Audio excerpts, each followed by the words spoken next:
Lepo pozdravljeni. Občina Brežice je v maju uspešno zaključila zahteven postopek za sklenitev javno-zasebnega partnerstva s podpisom koncesijskih pogodb za izvedbo projektov celovite in delne energetske prenove s konzorcijem partnerjev družbe Petrol in podjetja Plistor. S prenovo v vrednosti približno 5 milijonov evrov bodo javni objekti energetsko učinkovitejši, zato je prihranek na letni ravni zaradi nižjih stroškov pričakovan v višini dobrih 300 tisoč evrov. Po besedah župana Ivana Molana občina Brežice začenja še en pomemben projekt energetske sanacije javnih objektov.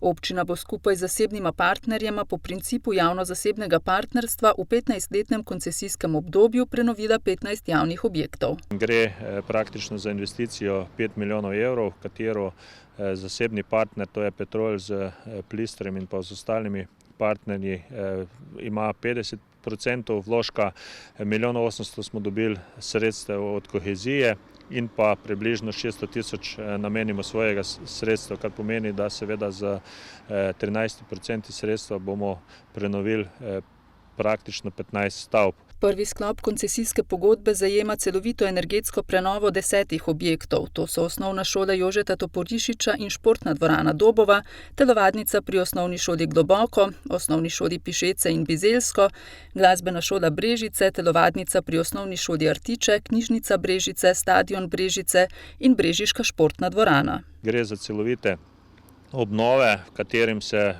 najprej seveda urejajo nove kotlovnice, menjajo se energenti, predvsem gre na toplotne črpalke z geosondami. Prav tako se bojo na določenih objektih zamenjale stavbna pohištva, potem fasade, izolirale se bojo streha, prav tako se bojo vgradili termostatski regulacijski ventili in pa še veliko ostalega. Drugi sklop zajema delno energetsko prenovo 5 javnih objektov, osnovnih šol Kapele, Brežice in Cerklje ob Krki ter zdravstvenega doma Brežice in mladinskega centra Brežice. Zasebni partner si bo vse te investicije poplačal z prihranki, ki bojo v 15 letih, po 15 letih pa vsi prihranki ostajajo občini Brežice. Prav tako pa seveda je to veliki prispevek tudi okolja, kajti nov način ogrevanja bo okolju bistveno prijaznejši in nekako izračunali so, da bo toliko manj teh izpustov v občini Brežice, kot jih predela 60 hektarov gozda na leto, kar pomeni, da ta investicija bo ekonomsko upravičena, zraven tega bo pa to tudi kar veliki prispevek k čistejšemu okolju v našem kraju oziroma širšem. Predviden zaključek energetske obnove objektov je konec leta 2020. Izvaja jih seveda zasebni partner Petrol z svojimi partnerji, tako da bojo praktično že se začele na terenu. Večina, ker gre tu za šole, bojo bile poskušane narediti med poletnim počitnicam, tako da bo čim manj moten pouk, kajti tu le gre za osnovne šole, za glasbeno šolo, gre za športne dvorane. Zasebna partnerja bosta v 15-letnem obdobju zagotovila tudi upravljanje in vzdrževanje novo vgrajenih oziroma saniranih energetskih naprav ter sistemov v javnih objektih. Za 6% so se zvišale povprečnine za občine. Po novem bodo občine namesto 589,11 evra na prebivalca prejele 623,96 evra. Znesek bo veljal za celotno leto in ne le za obdobje po uveljavitvi zakona. Kaj višje povprečnine pomenijo za posavske občine? Vlada je sklenila, da bodo občine namesto slabih 590 evrov na prebivalca prejele 623,96 evra, pri čemer bo znesek veljal za celotno leto. Najbrž ni župana oziroma občinske oblasti, kjer omenjene odločitve ne bi pozdravili. Župani namreč že vrsto let opozarjajo, da je povprečnina prenizka in ne zagotavlja primernega financiranja občin. Za občino Krško dvig povprečnine pomeni okoli 1 milijon evrov več na letni ravni. Ta denar bo seveda prišel še zelo prav v tem času, ko imamo tudi določene dodatne stroške s kompenzacijami za posledice pandemije. No, seveda po drugi strani pa, če bo to ostal kot sistemski vir za naprej, bomo imeli seveda več denarja za investicije in za pokrivanje vseh tistih stroškov, ki so sicer z leti nastajali, obveznosti, ki jih je država prenašala na občine, so bile vse večje. Sredstvo, ki bi to pokrivalo, pa ni bilo dovolj. To nesorazmerje med dodeljenimi nalogami in sredstvi se je vse bolj povečevalo, posledično pa so občine vse težje zagotavljale financiranje vseh nalog, ki so jih imele. Torej, vse to je prišlo na račun investicij. No, sedaj bomo s tem lahko seveda imeli več denarja za investicije, ne samo v Krški občini, ampak po vseh občinah v Sloveniji. Za občino Brežice pomeni 916 tisoč evrov več sredstev, tako da jaz moram reči, da to je res tak pomemben prihodek, katerega nismo pričakovali, in kljub temu, da smo imeli predvidene takse milijon evrov samo turistične, ki je sigurno ne bo in verjetno niti polovico ne, bo veliki del s tem nadomeščen. Za občino Sevnica dvig povprečnine prav tako pomeni precej večje prihodke, in sicer za skoraj 700 tisoč evrov na leto. Hkrati pa s tem bomo lažje sledili stroškom, ki nastajajo v občinah. Na drugi strani pa moramo upoštevati, da bodo nekateri prihodki, ki se bodo zmanjšali, predvsem zaradi zmanjšanja dohodnine in nekatere gospodarskih aktivnosti na gospodarskem področju, od katerega smo tudi delno odvisni. Ocvirk ob tem dodaja, da bo občina Sevnica povprečnino oziroma razliko med dosedanjo in novo v rebalansu tudi vključila v proračun. Hkrati pa moramo upoštevati, da je ta korona kriza prinesla veliko sprememb, tako na prihodkih proračuna kot na izdatkih v proračunu, in bo ta rebalans, ko bo predlagan, moral upoštevati vsa nova dejstva, ne samo višje povprečnine, tudi druga dejstva, ki jih je prinesla predvsem korona kriza. Seveda mi smo pričakovali, da bomo s tem povprečninam lahko delali nove investicije in pa nove projekte, vendar glede na vse, kar se nam dogaja v zvezi s koronom, bomo v tem trenutku te povprečnine praktično porabili, da bomo realizirali tisto, kar smo si v proračunu seveda tudi zastavili.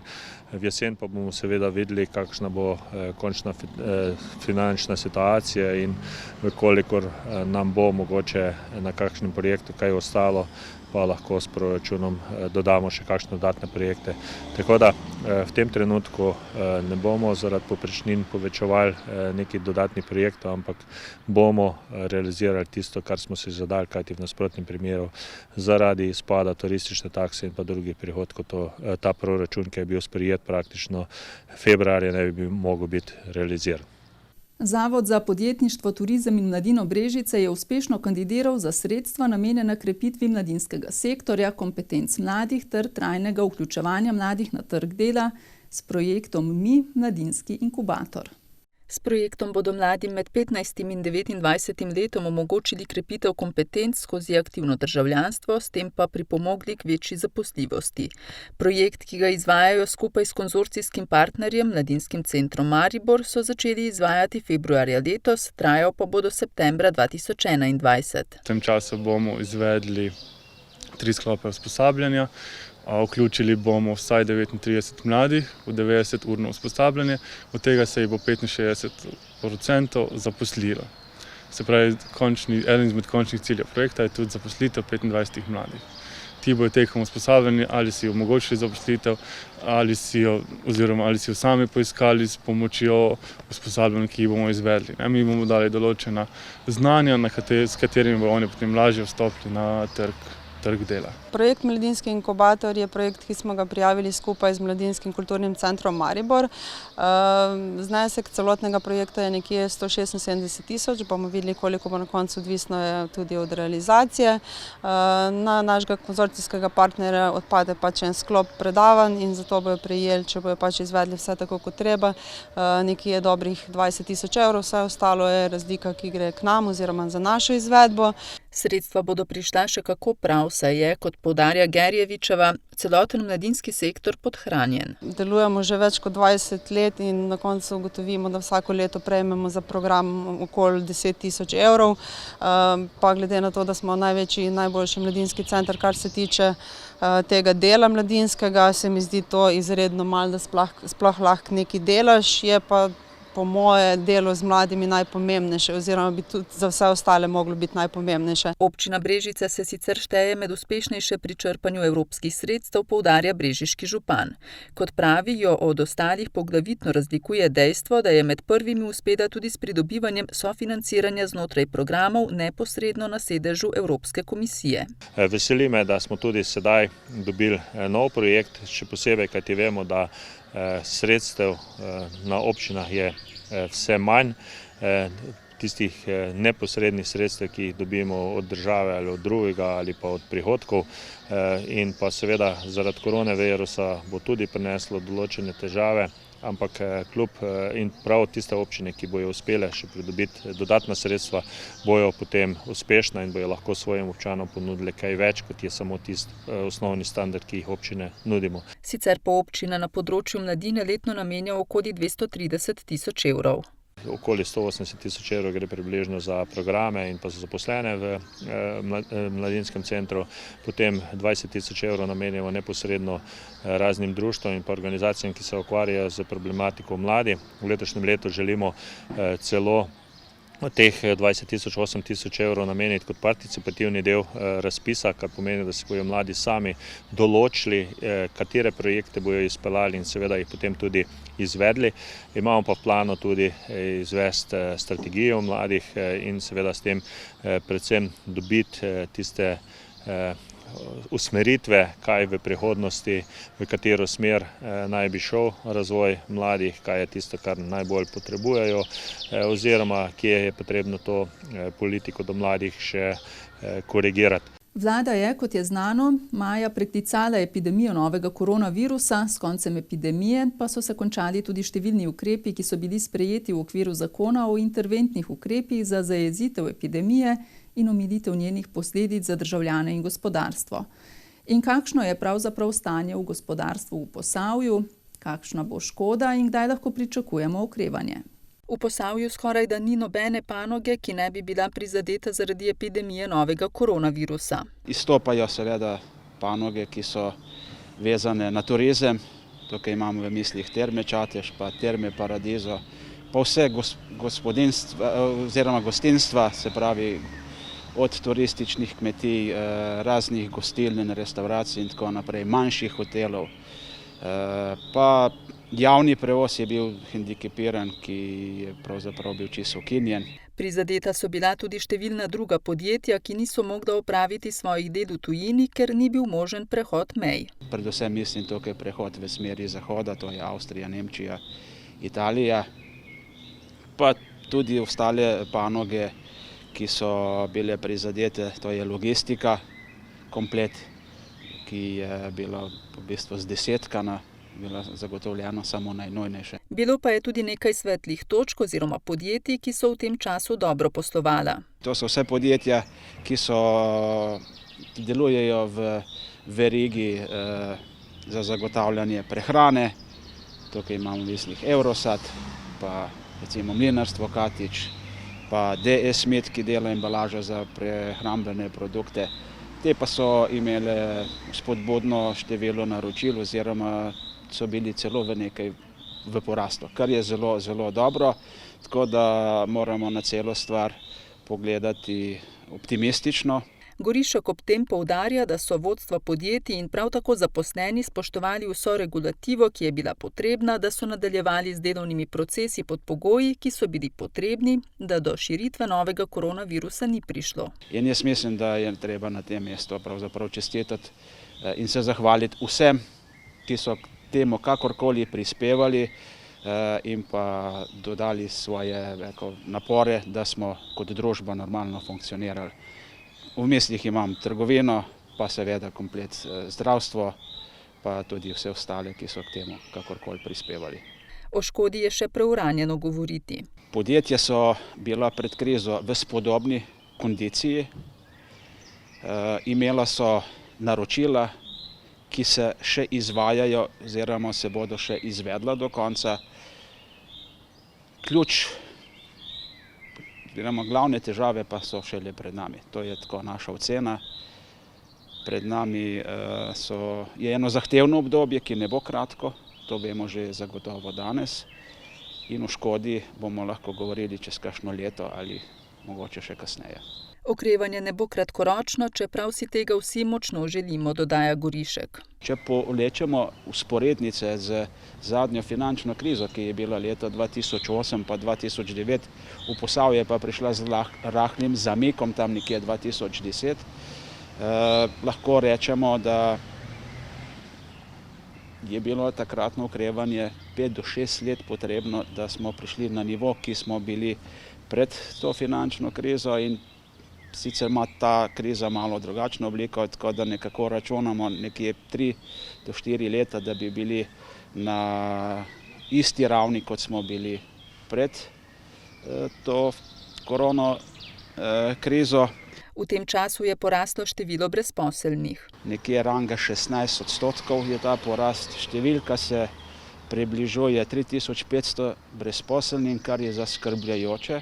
Zato je pomembno, kaj bomo naredili danes, jutri oziroma v prihodnjem obdobju, da bo gospodarstvo čim prej okrevalo. V mislih imam predvsem, da bi morali vzpodbujati ohranjanje delovnih mest, pomagati določenim panogam, da ne bi prišlo tukaj do zdesetkanja v panogah. Predvsem pa so zelo pomembne, da realiziramo investicije, ki smo jih imeli v planu, in pravzaprav na vseh nivojih, to je, se pravi, od države do lokalnih skupnosti oziroma občin.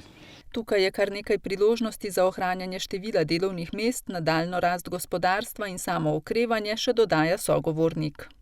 V družbi Gen Energija, ki združuje spodnjesavske hidroelektrarne in Savske elektrarne Ljubljana, se letos soočajo z zelo nizkimi hidrološkimi razmerami.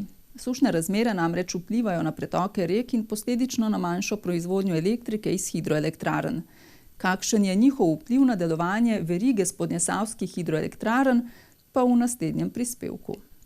V letošnjem letu beležijo eno od najslabših hidrologij v zgodovini delovanja elektrarn na Savi, pravi generalni direktor Gen Energije, še posebej odstopa mesec april. Če beležimo normalno nekje pretoke na Savi, okoli 250 kubikov na sekundo, v aprilu ponavadi še več, smo letos beležili komaj 84 kubikov na sekundo, kar pomeni izredno nizko proizvodnjo na celi Savi in seveda tudi obratovanje hladilnih stolpov v Neku in s tem precej nižjo proizvodnjo električne energije. Na vprašanje, kaj to pomeni za ceno električne energije, Novšak odgovarja. Zaradi ukrepov koronavirusa je letos poraba nižja, tako da dejansko smo zmanjšali uvoz električne energije, tudi zaradi zmanjšane porabe, in je nam hidrologija pravzaprav šla v to smer.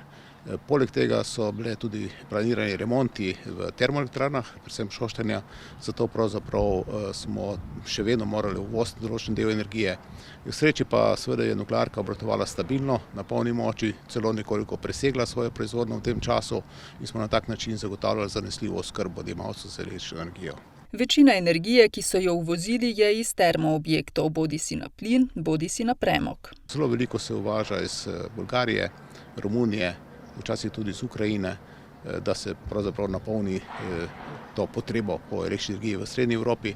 Ampak je tudi padec porabe kar precejšnji, predvsem v gospodarskem odjemu, zato je bilo uvoza relativno malo. Mi beležimo v aprilu nekje 5 do 8% večjo porabo v gospodinstvih, kot bi sicer bila v tem času, v tem obdobju. Zelo veliki padec v turizmu, hotelirstvu in pa nekje 15 do 20% na splošno gospodarstvo.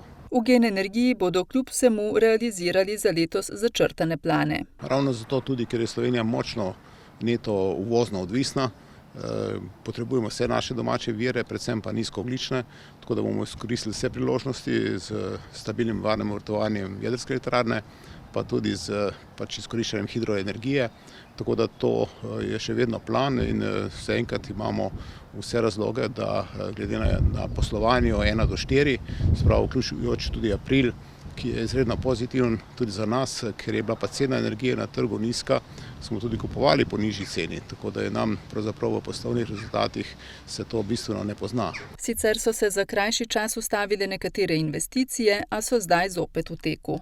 Tako da bo ta učinek pravzaprav z vsemi ukrepi in znanjem in z izkušenimi vodstvi smo ga uspeli relativno znižati.